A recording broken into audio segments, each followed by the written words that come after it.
قرارداد پیش کرنا چاہتا ہوں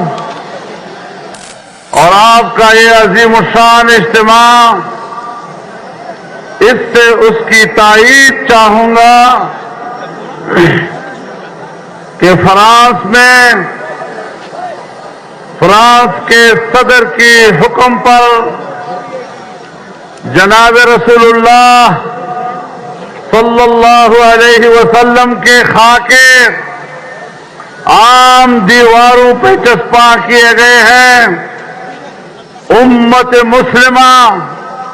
کے اس سے جذبات مجروح ہوئے ہیں. فرانس اور ڈنمارک نے بڑا جرم کیا ہے اور ہم انہیں بتانا چاہتے ہیں کہ مسلمان ایک پرامن قوم ہے، امن کا علمبردار ہے، لیکن آپ کے یہ ناپاک اقدامات انہیں رسول اللہ کی دفاع میں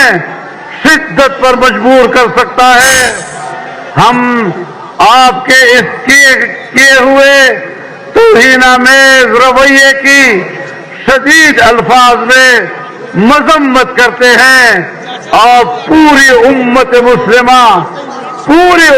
مسلمہ ایسے حکمرانوں کے چہروں پر تھوکنا چاہتی ہے جو ہمارے رسول اللہ کی توہین کے مرتکب ہوتی ہو.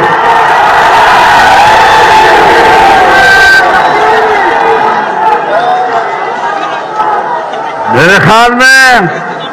ہم سب کے ایک ہی جذبات ہیں اور ہم سب اس بات پر متفق ہیں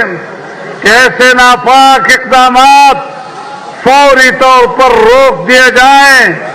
جبکہ یورپ ہی کے ایک عدالت نے